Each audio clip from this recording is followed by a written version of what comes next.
চেছ school আছামলৈ সকলোকে স্বাগতম জনাইছো। আজি আমি এইটো পজিশ্যন সলভ কৰিম।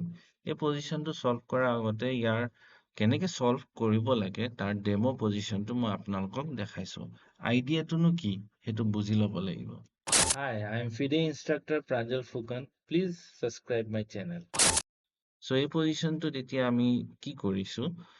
ৰুকখন আছে, বিশ্বপটো আছে আৰু আমাৰ দুটা পন আছে হোৱাইটৰ কাৰণে। ব্লেকে এটা পন পুছ কৰি প্ৰমোশ্যন কৰিব পাৰে।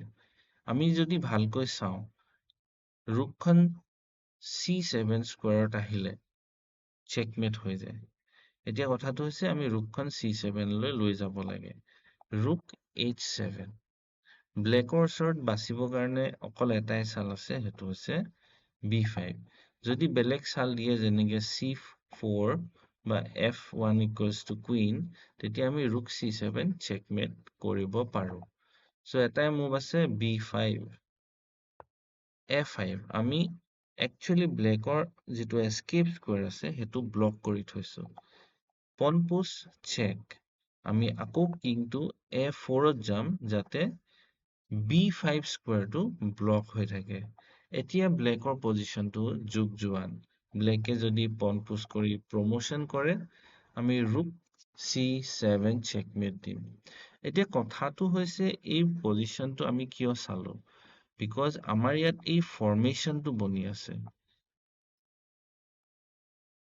ব্লেকৰ যিমানকেইটা এস্কেপ স্কোৱাৰ আছে গোটেইকেইটা হোৱাইটৰ পিচ কেইটা আৰু হোৱাইটৰ পন দুটা আৰু কিঙে বন্ধ কৰি থৈছে আৰু চেকমেট দিবলৈ বিশ্বপ আৰু ৰুক একেলগতে কামত দিছে। এই ফৰ্মেটটো যদি বা এই পেটাৰ্ণটো যদি তোমালোকে দেখিছা, তেতিয়া এই যিটো আমাৰ আজি মেইন পজিশ্যন সলভ কৰিবলৈ অতি সহজ। আমি ইয়াত ফাৰ্ষ্ট মুভটো বিশ্বপটো D6ত খেলিম। পেটাৰ্ণটো বনাবলৈ চেষ্টা কৰিম। কিংটো F6, rook takes bishop check, king takes rook. এতিয়া পেটাৰ্ণটো বনি আছে। আমাৰ যিমান এস্কেপ স্কোৱাৰ আছে চাইডৰ পিনে গোটেইকেইটা পনে বচাই থৈছে বা ব্লক কৰি থৈছে। আমি এতিয়া জাষ্ট বিশ্বপৰ ছাপোৰ্টত ৰুকেৰে F4ৰ পৰা চেক দিলে এইটো চেকমেট হ'ব। ভিডিঅ'টো ভাল লাগিলে লাইক, শ্বেয়াৰ আৰু ছাবস্ক্ৰাইব কৰিব নাপাহৰিব।